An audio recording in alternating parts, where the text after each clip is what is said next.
in, everybody, to the aftermath episode of the Huddle Up podcast, coming out of week 15, heading into week 16. I'm your host, Chad Jensen. With me, as always, my partner in crime that you know and you love. He is Zack Kelberman. Zack, someone needs to check on the Vonster and make sure he's okay after that despondent, despairing, trip to the podium after the game yesterday. I mean, he really confirmed, I think, Chad, something we've been speculating on all season with Von Miller. It's the fact that he is mentally and emotionally fried. I mean, he is totally, I wouldn't say apathetic, but a lot of his mindset is checked out of the Broncos.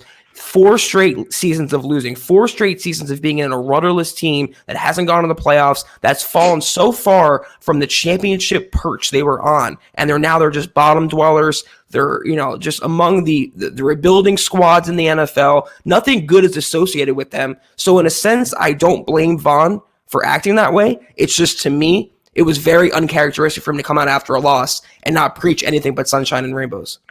What it makes me wonder, excuse me, I'm still getting over a cold, you guys, so my voice is still a little weird.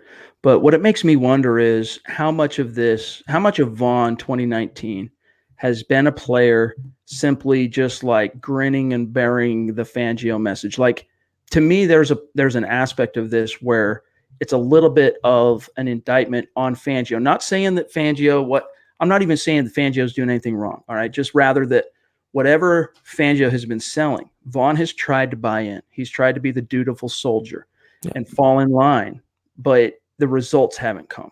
And so he's at a point where, and one of these quotes here that I want to get to, we'll grab it here in just a second, really speaks to how he's just at the end of his rope, man. Like there's nothing left to say. And it was interesting because most players after a game, especially, they take to the podium and they just wait for the question. Very rarely does a player stand up and actually open with a statement. And that's what Vaughn did. And I think we would be remiss to ignore the fact that he wanted to get this off his chest. I mean, I'm not going to blame Fangio, but you can see the breadcrumbs that were laid out throughout the entire offseason, Chad. Fangio came in there, and from his opening press conference, he immediately took aim at Vaughn, and not in a complimentary way, almost like a way, and he actually said it explicitly, we're going to make him better. There's things he can improve on. He didn't say those things about Bradley Chubb. He didn't say those things about a lot of Broncos players, and I think, like you said, it's all a guess on our part, but I think you and I are sharing a brain on this. It seems like Vaughn tried to be the good soldier. He tried to tough it out. He tried to ignore that criticism on Fangio's part, but after not succeeding in his defense, the Broncos have another playoffless campaign, another rudderless ship. I just think he's at his wit's end. And for that, even though he's highly paid, even though he's a team leader, I can't blame him. It really is hard to. I mean, 4 years, and we'll get more into it. Analyze some of his specific remarks verbatim. But first, guys, just a couple of quick matters of business. Make sure you're following the show on Twitter, as you can see here flashing across the ticker there at the bottom of the screen, at Huddle Up Pod. Why do you want to follow the show on Twitter? You guys, it's the best way to keep your finger on the pulse of what's happening with the show in real time, announcements, programming, giveaways, things like that. You want to make sure you're following the show. So take care of that. And then a quick reminder, don't forget to head over to Apple Podcasts when you get some time. No big deal. Leave a creative review on the show. And if you like what Zack and I are doing, give us a 5-star rating. It's a great organic way to help support the show. And it's also a means in which to enter yourselves into our monthly giveaway and drawing. We'll randomly select a couple of names out of the hat out of each month, give away a hat, give away a shirt as a thank you for supporting the Huddle Up podcast. So take care of that. All right, Zack. First of all, let's welcome in everybody that's been hanging out with us here in the room. Noble Young, Dre, Alicia, Vitrone, Stu, what's up, my brother? Jess, JD, James, welcome each and every one of you, and those, of course, who I have not named.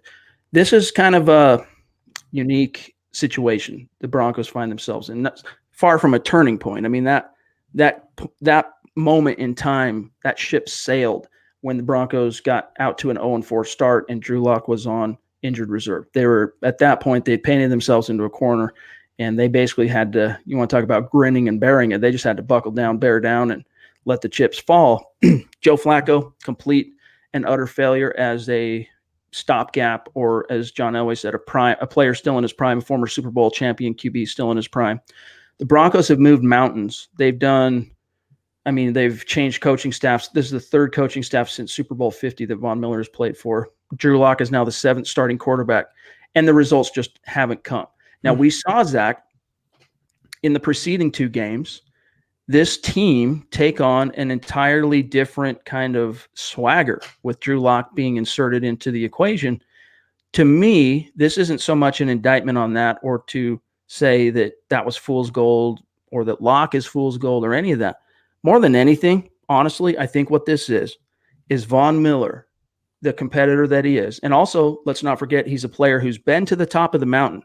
Super Bowl 50 MVP. Yeah. He has seen what that view looks like from on high. And so to juxtapose that view from being at the very bottom, it's frustrating. Add to that a 9th loss in a row to the Kansas City Chiefs, who, and that used to be the Broncos. It was the Broncos that were sweeping the Kansas City Chiefs year in and year out through 4.5 seasons, basically 5 seasons almost. And he's been there. And then for the Chiefs, I mean, I think the biggest thing here, Zach, I'm rambling a little bit, but I think the biggest thing that's getting to Vaughn is it became so clear that the gap between where the Chiefs are, where the Broncos are, as exciting as some of these young pieces are, that talent gap is still a mile long. And I think that was utterly depressing to Von Miller. It is, and that's a really, really great point. And in that time frame, he also saw even the Chargers come out and put together a couple winning seasons. He saw the Raiders in the John Gruden era. They beat the Broncos handily in week 1. So like you said, what we've been intimating all offseason, Von, or at least this regular season, is Von really is just tired of it. That's the best way I can put it. He's not at the point where he's going to give up. That's not the type of player he is, but he loves the game so much, and he's such a consummate pro that this losing, it bothers him. He hates it. He can't stand for it anymore. On top of that, he's playing on a sprained MCL, Chad. So he's injured, he's hurting, he's tired, he's getting up there in age. I'm sure he thinks the Broncos wasted his prime a little bit because they have last couple seasons. But it's just the ultimate indictment is the fact that Von succeeded, not to Von's standards, but still he put up double-digit sack numbers in a Vance Joseph scheme. This year, he's struggling a lot more in a Vic Fangio scheme. So I think he also realizes that it's not the best defense for his talents, at least right now. Combine that with everything else, and that's why he's making those statements. Like I said, it's not what you want to hear from your leader, your guy that's getting paid like a franchise quarterback, but as a person, as a human being, you can understand where his feelings are coming from. I want to get your thoughts on some of his specific remarks. Verbatim, let me quote this. He was asked, why do you think you're there right now, where you're putting it into perspective? In other words, why are you coming out with this now? He said, quote, I don't know. We've tried everything. We've tried everything on and off the football field. We've tried all different coaches, all different players. I really don't know what's going on. If I did, I would be the first to execute whatever plan it is to make everything better. I'm just at a loss for words, close quote. To me, Zach, that implies that the subtweet. He would like to be a part of this turning around, but at the same time, Zach, also in these remarks, we'll maybe get to it. He mentions his age more than once, and to me, that's a guy that's recognizing that, look, it's taken 4 years. This turnaround, it hasn't happened yet, and that's 4 years of my prime that have gone down the drain. Like mortality, father time, it's knocking on his door.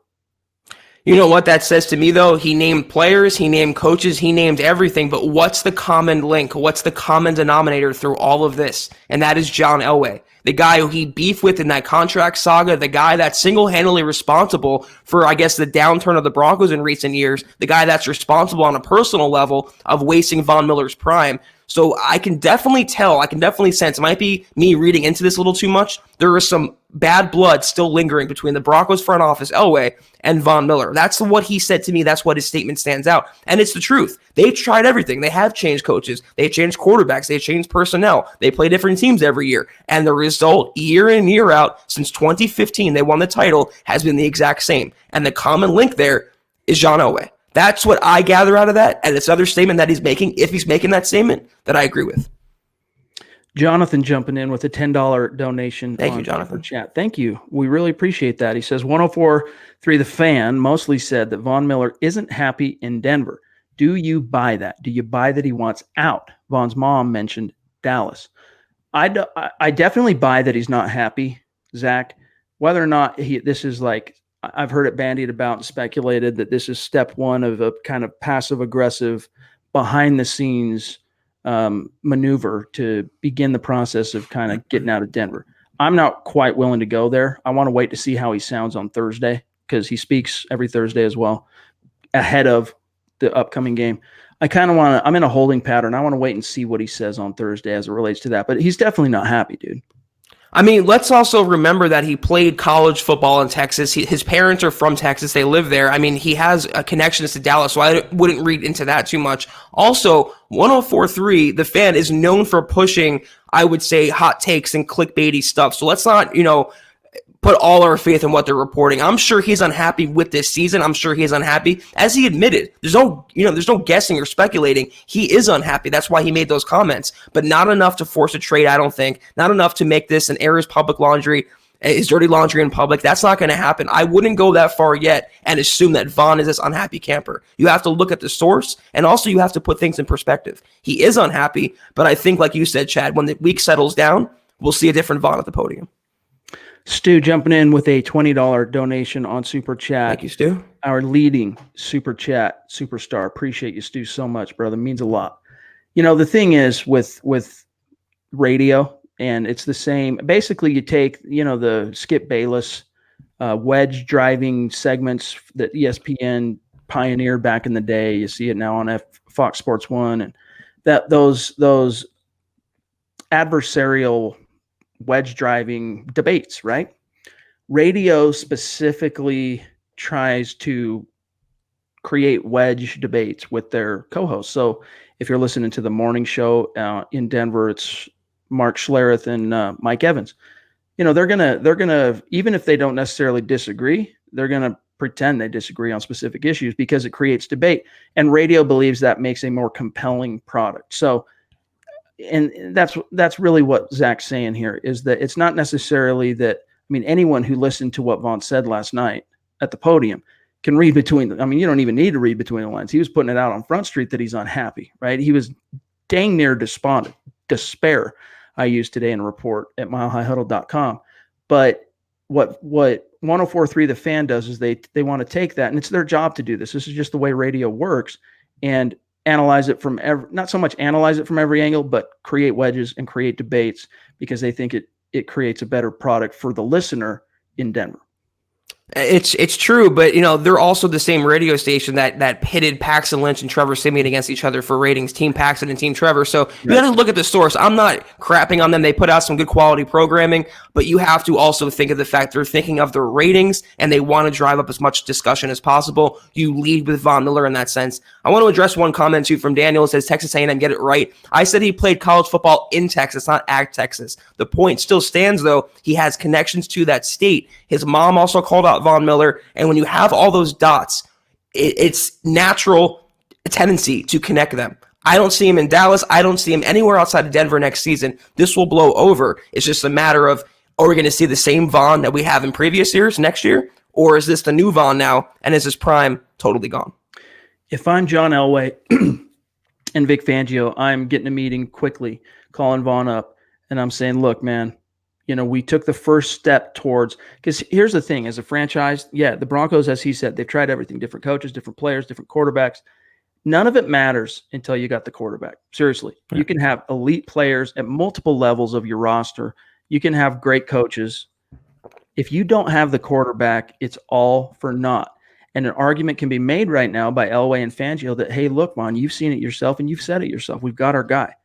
The good times, what doubts we've had in the past with the likes of Simeons and the Keenums and the Flaccos, that's gone. We truly believe we've got our guy, and you do too, based on what you've said publicly and privately probably as well.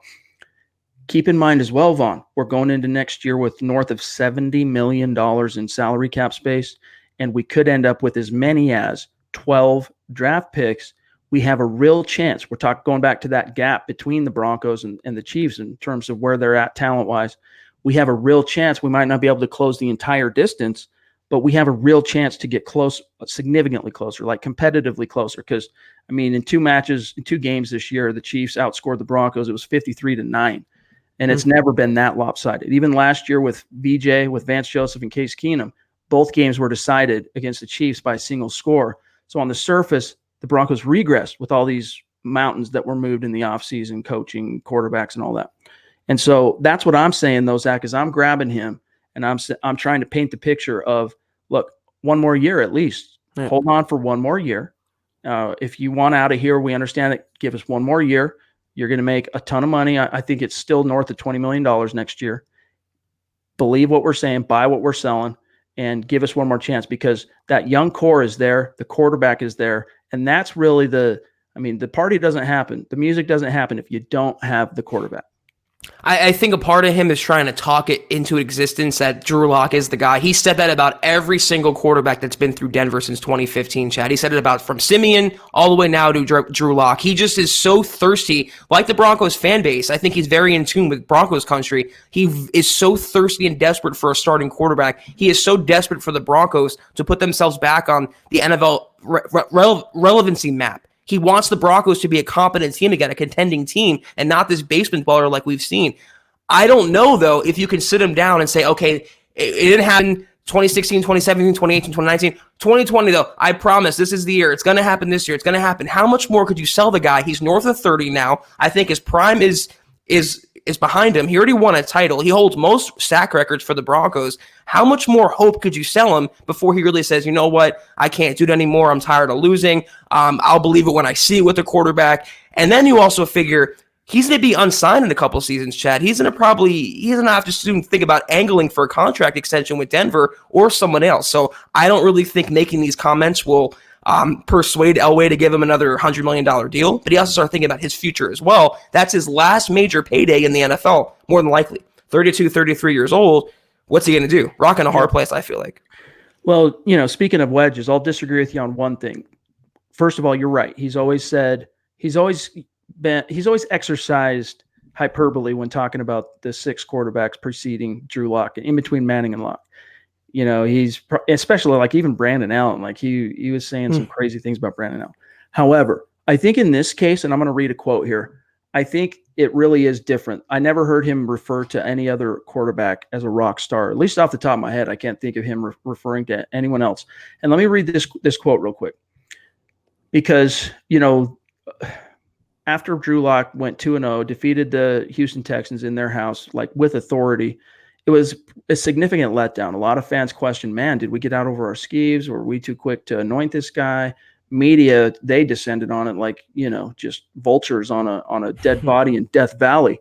Well, Von Miller, he was extremely defensive. And I dare say I'd use the word, well, maybe I won't go that far overboard, but he was critical. Let me put it that way. He castigated his teammates because he felt like the Broncos didn't do enough to support Drew Lock in a hostile environment in lackluster conditions. Here's what he said in response to, I should say, the question of Drew Lock and his performance thus far. Quote, Drew is definitely the future. It's everybody around. Guys have to get open. The offensive line has to block. Guys have to run the ball. Just cliche little things. Drew is doing what he needs to do. Defense needs to stop messing around and rush the pass and play tight coverage. We have to get sound. What is it? No, let's see. We have got to sound like a broken record up here because we keep saying the same thing. We found our quarterback and we have a great one, but everybody else needs to step up. You can't just lean on one guy, offense, defense, or special teams. This is the pros. You cannot just lean on one guy to do it all or to save you. It has to be a collective effort by the foundation of the team. And one more little stretch here. When you get stars, you know that stars are going to take you to the next level. We've got guys all around, but we have to come up with it. For me, I guess it just looks different from my end. I'm 30 years old, and I've been playing in the league for 9 years. I'm ready to hit the gear and go again. I'm ready to bring whatever we had in the past back. 2 down years, 3 down years, 4 down years. We did that, and now I'm trying to get back on it.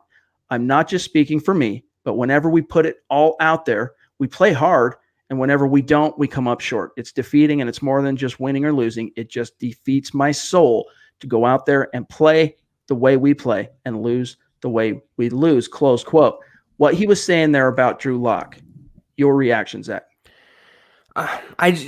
Drew Lock is the biggest star in Denver as a quarterback that since Paxton Lynch. You're talking since 2016. No quarterback has come through Dove Valley with the same amount of hype that Drew Lock has, and even more so considering the Paxton Lynch disaster. But I think those comments were less about Lock and more about the Broncos as a team yesterday, because as we talked about, Chad, they let down Lock in every facet. His protection, his wide receivers, his coaching, his play calling, the game planning, it all failed Lock yesterday. And I think, to your point, I think you're right. I think there's a different feeling about Lock with Von Miller than the other quarterbacks. But let's not forget, he was saying that we're going to dance in the locker room with Case Keenum and win championships. It just never materialized that way. He is such a good pro, Von, but he's seen the losing and he's seen the way in which the Broncos have lost. Yesterday was the first, I would say, VJ-type loss for the Broncos. They weren't competitive. They were blown out. That game was never really trending in their favor. So he's tired of it. It's one thing to lose. It's another to get blown out against your bitter rival on the road in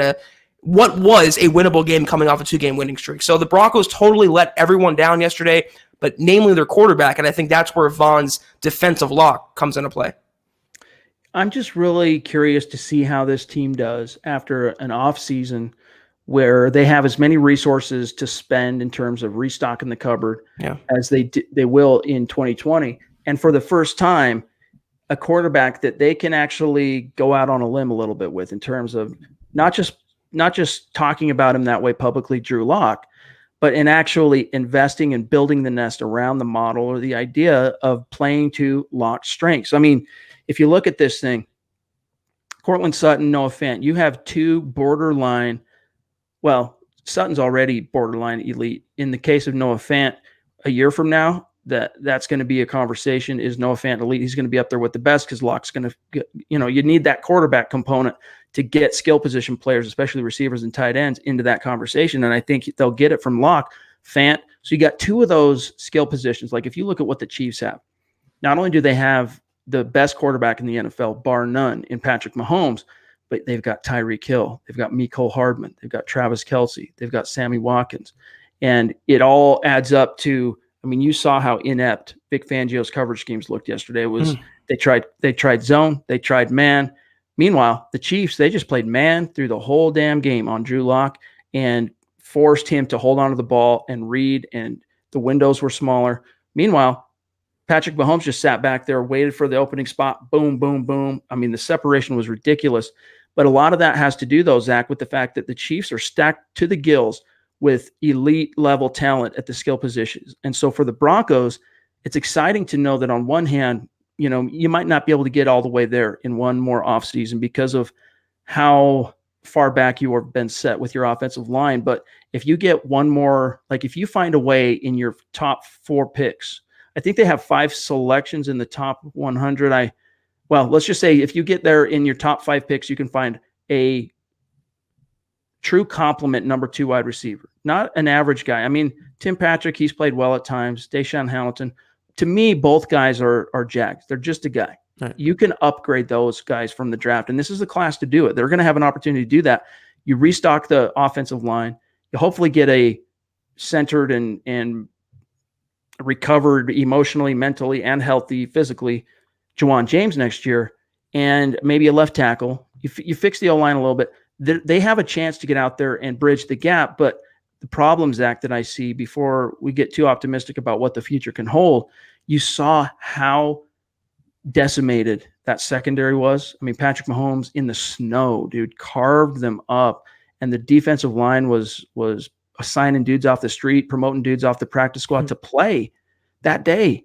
And so they got a lot of ground to make up, but the good news is they're going to have the resources to do it.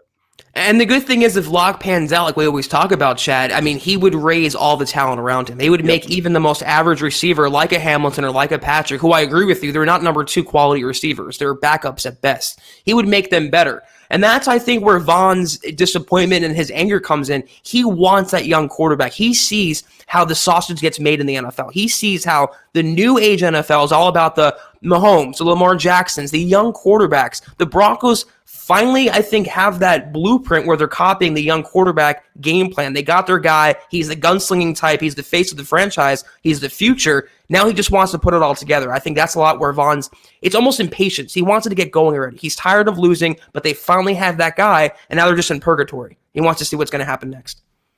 Yeah. I mean, if you think about it, Lamar Jackson, think of how ignobly I don't know if that's a word. Think of how ignoble the ending to his rookie season was, the way they just got spanked in the playoffs. And everyone was drawing long-term conclusions about, hey, man, like there's a chance all that pre-draft stuff that he's not a quarterback. He can't throw the football. He's not cut out to be a quarterback at the next level. He should have, switched positions to be a wide receiver. All these conclusions people were jumping to after one bad game, one bad, crap the bed moment on the big stage in the playoffs. That didn't end the story. That wasn't the punctuation for the Lamar Jackson story. Baltimore used that. They turned the ship around and they got better. And you saw him just grow by leaps and bounds in year 2. And so I think that could happen for the Denver Broncos. That could happen for a young quarterback like Drew Lock, especially Zach. If you give him an entire offseason like the Ravens did with Jackson as the guy, all first-team reps are going to me. I'm the guy in terms of how it's postured in the locker room. Everyone's falling in line. Everyone's believing in me. That's how NFL teams do it. The mistake the Broncos could make is in any way, shape, or form, even if Drew Lock loses these next 2 games and ends up being 2-3 as a starter, as a rookie, the biggest mistake the Broncos could make would be going into another offseason where you are putting on these faux QB competitions and bringing in stopgap level quarterback veterans who, you're putting on airs that they're going to compete with your young guy. No, you have to just do it the hard way. You just have to close ranks around your young guy, give him the full faith and support of the organization, and commit. You have to jump in with both feet, and that's when good things can happen. Now, Mike here jumping in with a $25 donation on Super Chat. It's got a message for Zach. He says, Zach, what's up? I used to chime in regularly on your Broncos Facebook Live. Happy I found you here. Love the show, guys, and we'll be checking it out from here on. Real quick, should Fangio be fired? Hey, that's a pretty strong, and by the way. Good debut question, Mike. Yeah, welcome, and thank you, Mike, for the support. We really appreciate it, Good to see you again. Your answer. First of all, Mike, I'm glad you found us here also. It's been a while since those 24/7 Facebook Live, so we're happy to see you here. But no, I mean, it's definitely, I assume you're being sarcastic here. It's definitely knee-jerk, and that's the reaction a lot of Broncos fans have after every loss. After the Texans game, he was ready to get Coach of the Year from some Broncos fans. Now they were talking about him being fired. So he definitely has a lot to improve. And to be serious for a second, I don't think Fangio was this day one plug-and-play coach like we all thought he would be. He needed a lot more time to learn on the job and kind of grow into it, and he's not just going to step out from day one and be this Belichick type. A lot of us, Chad and I included, I can speak for you, Chad, we thought he'd be a little more advanced. We thought he had the history and the background to just come in and demand perfection and put the Broncos back on the winning track. It's going to take some time, but you see what he can do. You see his prowess, and if you give him a quarterback and some consistency, I mean, he'll have a good team as soon as next year. There's a statement here by, I don't know, Alex Jones. I'll grab it real quick. Locke is no Jackson. And then, of course, a bunch of fans in the stream dropping some knowledge on him. No, there is only one Lamar Jackson. He's a very unique player. He might be the most dynamic quarterback since Michael Vick in terms of the ceiling and the potential. I mean, he's a phenomenal player. It's the arc that we're trying to say here is a highly drafted player. And even though Locke ended up going in round 2, it's a premium round draft pick that was used on him. I mean, look at what the Niners are doing with Jimmy Garoppolo. You can make hay with second round pick quarterbacks. Sometimes great quarterbacks fall to the second round. In the case of Drew Lock, Zach, I think that he has, and I've maintained this long before he was drafted as a Bronco and ever since he was, that he's got many of the franchise tools that you look for. They were just in raw form. And it becomes incumbent upon the coaching staff to shape those tools and to create a polished product. And if that, even if we never saw him again the rest of this season, if those first 2 games especially didn't prove how far Locke has already grown from his technical deficiencies, from his footwork to his throwing mechanics, his platform and dropping back under center, all that stuff that was just an enormous undertaking for him to learn and change in just a short amount of time. I mean, he was drafted, end of April, beginning of May, joins the Denver Broncos, May to June, July, August, September, October, November, 6-7 months to the form that he was just outdueling the likes of Deshaun Watson on the road in his own house. That's what leads me to believe that it's there. The potential is there for Drew Lock to have the kind of turnaround season or kicking it into hyperdrive's second year that you saw from Lamar Jackson. Maybe not quite on the same level hype-wise in terms of, Lamar Jackson can kill you in so many different ways. But as a quarterback working from the pocket, doing big things, I could totally see Drew Lock being one of those surprise stories of 2020 that, Yep. it's and when it happens, it's like, in media, it's like the natural course just taking its shape. A young quarterback that was highly drafted turns the corner and he's finally loose and he's unleashed on the NFL. I can see that happen with Drew Lock.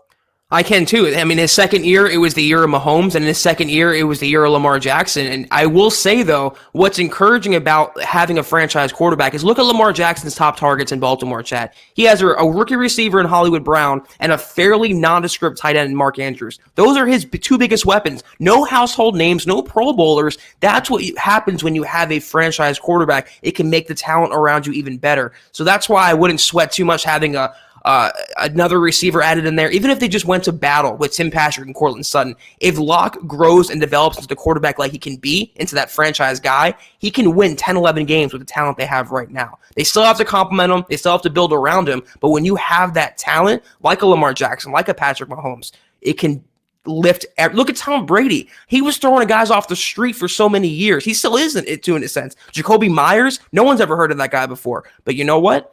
They won multiple games. They won 10 games again this year, 10, 11 games, 12 games we'll finish with. That's what happens when you have that franchise guy. So as long as Locke progresses, it's going to make everyone around him so much better.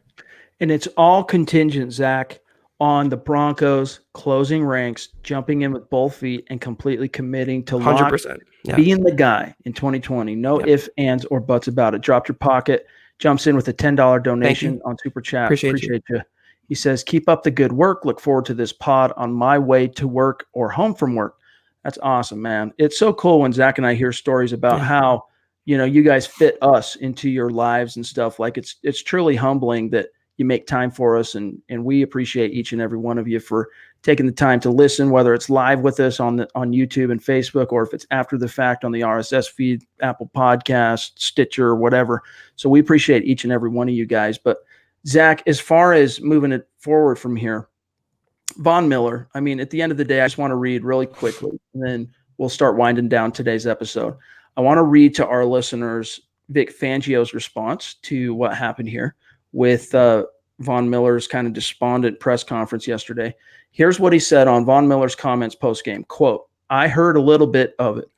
I just think he's the frustration of losing to those guys again. He's been here the last 4 years now to where it hasn't been a winning season, but he's been a positive influence and a positive part of this team, and that will continue. I just think it's more frustration, close quote. And then he was asked Zach if he feels whether or not the team is moving in the right direction. He says, quote, I think so. It's hard to claim that with the season going the way it's gone, but I do believe that, close quote. And then last thing, on whether he talked to Miller about his comments and if they're on the same page, quote, I don't think we're not on the same page, but yeah, I'll talk to Von. I always do, close quote. So Fangio, of course, very stoic, right? Old school, standing in the face of adversity and pain and misery and loss and not cracking under pressure and everything's fine. He's like the dad who's about to lose he's underwater, hasn't paid the mortgage for 3 months, he's in debt. And when he walks into the living room to be around the kids, he puts on the brave face. Everything's fine, even though he's this close to losing it all. That's the type of guy Vic Fangio is. And he's also the type of guy that is quick to minimize and brush things aside. So that being said, with regard to Von Miller, your take on Fangio. Well, first of all, Chad, that was a great analogy. It's a great way to put it. But if he's that guy who's in danger of losing the mortgage, there's a reason as to why he's in trouble of losing the mortgage. There's a reason as to why Von Miller isn't as successful this year in Fangio's scheme, and that's Vic Fangio. It's just he hasn't taken to it, and I think Vic had the wrong approach in the beginning by constantly chiding and needling Von Miller, telling him he can get better when he's the face of the franchise. That did not sit well with Von from day one. And then you go on and put him in this system where Bradley Chubb is looking better than you, where you're kind of being overtaken. A lot of it's ego. A lot of it's just a human being feeling, a human being emotion. So there's no surprise in any of this. I'm not surprised Fangio reacted that way. I'm not surprised Von acted that way. But that's what Fangio is going to do. He's going to try to minimize it and internalize it and hope it kind of goes away. But for as long as Von continues to be frustrated, I think he turned a corner now where he's not going to be Mr. Nice Guy anymore, not going to be Mr. Silent Guy anymore. He's going to speak out. and he's going to make his presence felt. So Vic can only hide that, I think, for so long before he has to have a come to Jesus moment with himself, so to speak. I mean, the bottom line is this is the worst statistical season for Von Miller of his career, because even the year in which he had the, double dagger of the suspension and then tearing his ACL, I mean, even then he was more productive on a game by game sample size than he has been this year. Now, granted, it was only his third year in the league. He was drafted in 2011. This was the 2013 season when all that drama happened. And then DeMarcus Ware arrived in town, and he grew up and he turned the corner. But this season has been, I mean, look, you don't have to be like a graduate of the football academy with a PhD in football to realize that Von just simply hasn't been the impact player this year that you're used to seeing. Even if you're a Surface fan and you kind of watch games as you're cooking in the kitchen, and you might listen to a little radio during the week or whatever, you have to recognize, they do recognize fans. Von Miller just hasn't been the same person. Now, the same player. Where it gets questionable, Zach, is how do you explain it? How do you chalk it up? How do you rationalize? Is it age? Is it the fact that he just crossed the 30 threshold? Is it a combination of age? The 4 years of downtime and just being worn thin by that, Fangio's scheme, lack of talent around him, Bradley Chubb going down in week 4 for the season. Like, Von's always had that complementary piece on the opposite side rushing to help take pressure off him. From Elvis Dumervil to DeMarcus Ware to Bradley Chubb, he hasn't had this for the majority of this season. So there are just so many moving parts that it's hard to know for sure exactly what the primary culprit is behind Von Miller's apparent regression. And it's not like off a cliff. Because he's been very he's made impacts against the run. He gets the pressures. He just hasn't been getting home. The film doesn't lie. The advanced analytics tell the story. I mean, I've never, every year that I've covered the Broncos, dating back to when he first got into the league, Zach, he's been an advanced analytics darling, one of the top 3 highest graded players in the entire league his entire career. Right now, I think he's in the 20s or 30th highest ranked edge player in the NFL. And that tells the story. So the question is why? Again, what's the primary culprit? I think there's not one. It's many different things, and I think it's a regression to the mean. I think it's just a down season. Some players have that. So, I mean, he's been a double-digit sack guy every season of his career, minus his injury-ruined season. He still has 7 this year. It's not like he has 1. He might get to 10 still, but it's age, it's the scheme, he's playing through an injury. He lost Bradley Chubb. And he's just having a down season. It happens. It happens in this business. It's just you can be as good as you are.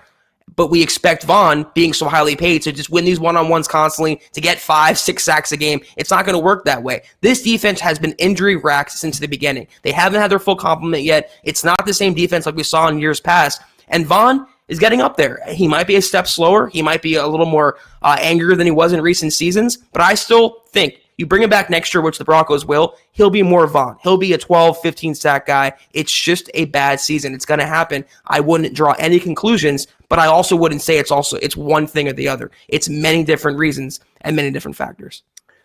You hear the phrase comedy of errors. It's a comedy of factors that have led to the version of Von that you've seen this year, and they're not all his fault, and probably most of them aren't his fault. But at the end of the day, he has to be accountable for his performance. And I think that's part of his frustration, why he stood up there yesterday and talked the way that he did. Now, one more question here, and then we got to start getting out of here for tonight, you guys. From, I don't know how you pronounce your first name, dude. Ax Jones? Ax Jones? Is Drew Lock better than Jay Cutler? They are noticeably comparable, ? They are very similar players from a measurements, tools, skill set perspective. The one difference, Zach, I'll say, between Jay Cutler and Drew Lock is that Drew Lock, like Cutler, had the QB1 self-confidence and almost, to use Vic Fangio's verbiage, athletic arrogance. He had that, but he wasn't magnetic. He didn't have the QB1 appeal to other people. He wasn't the leader. He didn't have that charisma that ultimately is the kind of the final component that raises all ships. Like the tools, the traits, they get you there, but you got to have that ability to bring it all together with your personality. And that's just not something Cutler ever had. Locke does have that. I would say that Cutler had a little bit of a stronger arm, but I think Drew Lock has better precision. It's comparable, it's negligible, but I think Cutler was a little stronger of an arm. But I think Lock has better accuracy. He has more mobility for sure than Jay Cutler, and he's more of a leader, a natural leader. Cutler was very moody. He was very rough around the edges, and he still is, even in his reality show. That's just the type of guy that he is. But Locke is a natural leader who all the other players gravitate toward. You have a future Hall of Famer in Von Miller calling you a rock star after only 3 starts. I don't think the same was being said about Jay Cutler. He brings everyone around him. It's infectious, his personality. So if you boil it down, I would happily take Drew Lock, the prospect, over Jay Cutler. I think he's a better quarterback and a better leader. The one thing I'll never forget, and I bet there are a lot of fans who are about to nod right along with me here. And Zach, I know this was before your time, but in 2006, Jay Cutler's rookie season, there's a play. And I remember watching this and just sitting up in my chair, dumbfounded, because I hadn't seen a Broncos quarterback show that kind of arm talent since Elway. And really Elway in his prime, like 88 through 94, Elway.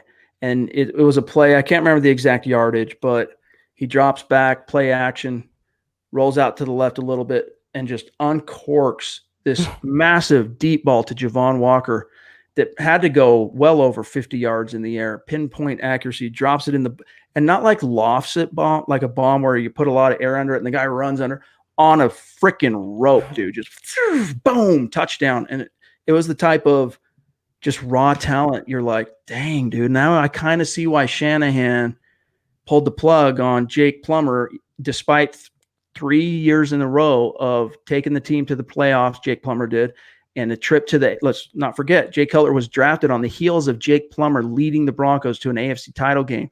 They fell short to Ben Roethlisberger and the Steelers, who went on to beat the Seahawks in the Super Bowl. But man, I saw that play. Here it is, Jay Shanty.